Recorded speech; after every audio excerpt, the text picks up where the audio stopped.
We have here in the studio with us Philip Obin, chairmanship candidate for BRC local government area in Cross River State. Welcome to SaharaTV. My pleasure being here. Thank you. I'll start with the letter from ex-President Obasanjo, Olusegun Obasanjo.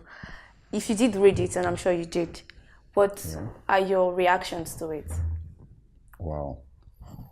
I think it's a privilege to be allowed to talk about a letter from one of the most respectable leaders in Nigeria, President Olusegun Obasanjo.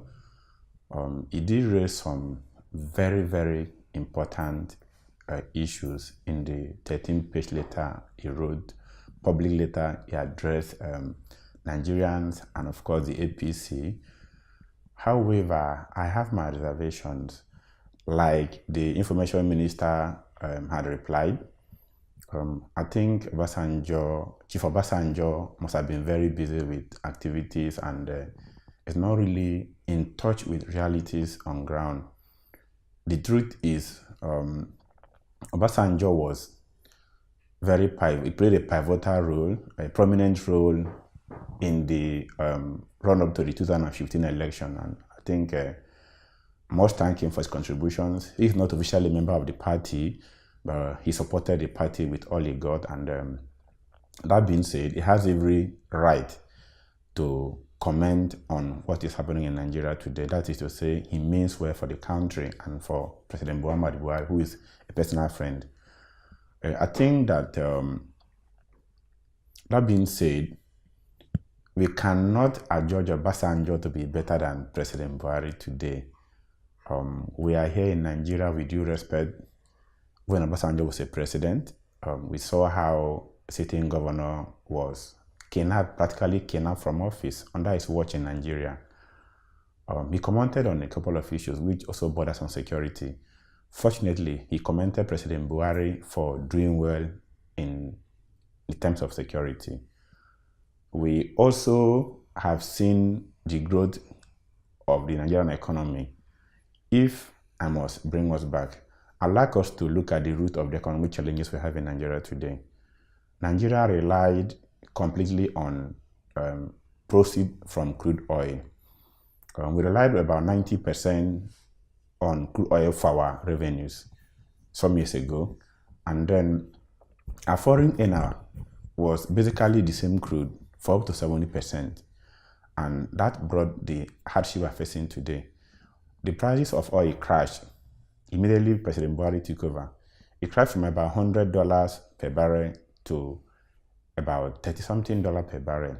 And then not just that, our production output also reduced from about 2-point-something million barrels per day to sometime less than 1 million barrels per day due to the insurgency we had in the Niger Delta region. I would like to break that down. Most economists, most politicians that come on air, they use professional jargons that the common Nigerian does not understand.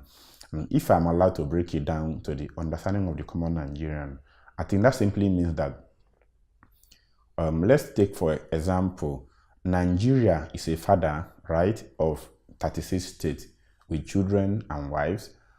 What Nigeria says majorly is palm wine, right?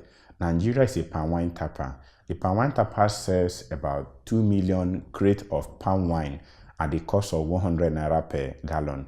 Now that is how Nigeria generates its income. Now all of a sudden, the price of palm wine has dropped from 100 naira per gallon to about 36 naira per gallon all of a sudden. Now, do you expect such a father to still live up to his expectations? The answer is no. Now, what do? As a good father, you don't just complain that, oh, the price of palm wine has dropped. We need to look for alternatives. How do we survive?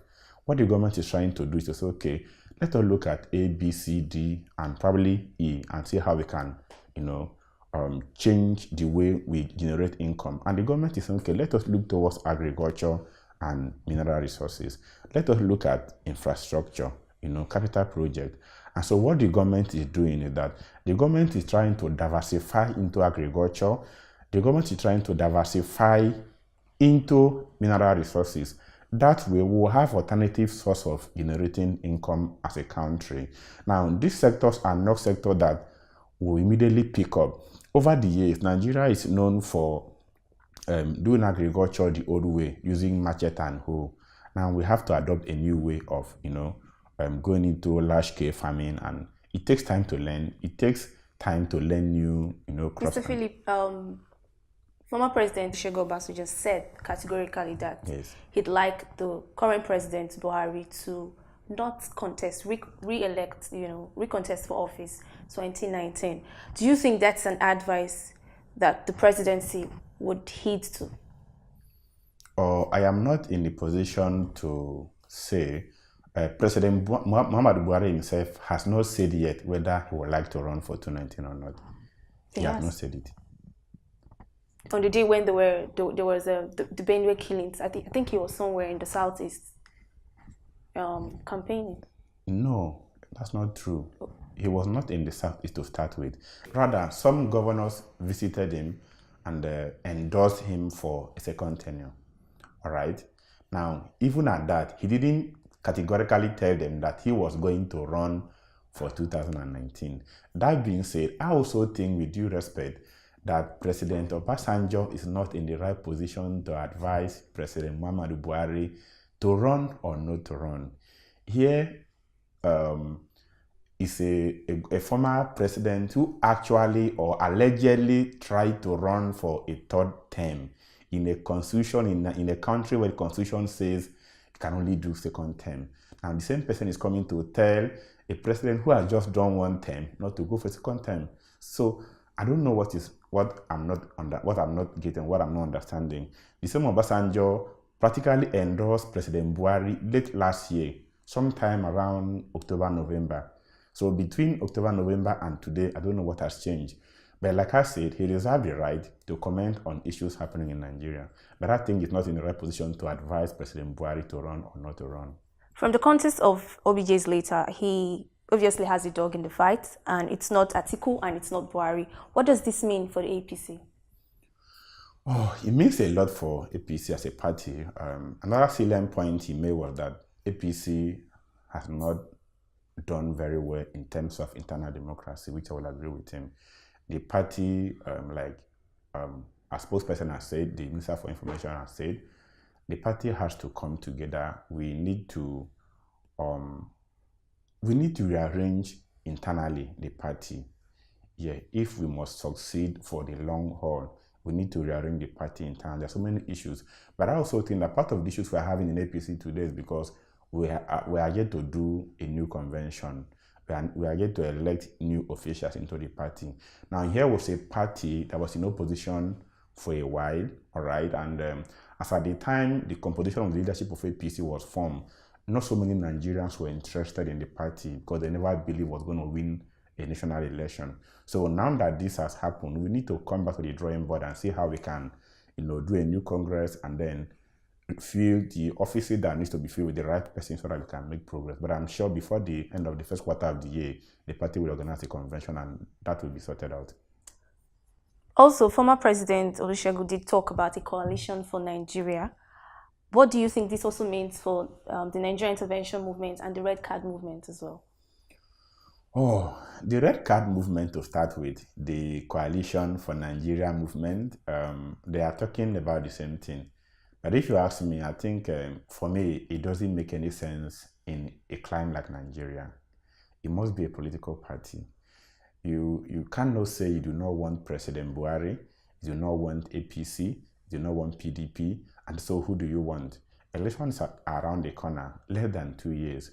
When do you intend to form a political party? Or do you want to fill an independent candidate? If yes, how possible is that? The polity in Nigeria has not evolved to the stage where an independent candidate could come up and win elections in Nigeria, because elections are structure-based in Nigeria. You must set up a structure, you must grow the structure, It takes so much to win elections in Nigeria. So what I would think is that President Obasanjo should support APC he should support PDP or any other party which he should support, but you cannot do it outside the political party in Nigeria for now. That's my take on that. When you say Coalition for Nigeria and the Red Cap movement are one and the same, do you say that, are you indirectly saying that the President, Olusegun Obasanjo, is behind the brainchild Red Carpet movement? No, I'm not saying so. From what he is saying, he is looking at a movement that is non-political, yet he's also contradicting himself. He says in that letter also that the movement can also endorse a particular person to run for political office.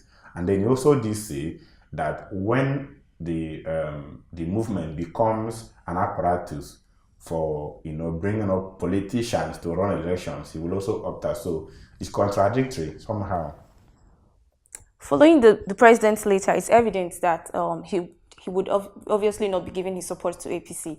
As a party member, as an APC party member, did you feel that your party would still somehow win 2019 presidential elections?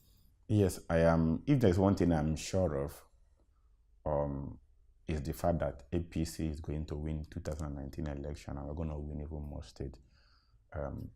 Unfortunately, Nigerians do not understand where we are, why we are here, and where we are going to. But I want to assure you that from all indications, APC is going to emerge the winner of 2019. From what indications? Yeah, indications politically. We are a political country. Everything I feel about politics. So if you look at the political calculations, people are still defecting to APC. Even as I speak to you, people are defecting to APC. So the same PDP that were rejected in 2015 is trying to spring up again. PDP is dead and buried, if you ask me. That's the gospel truth.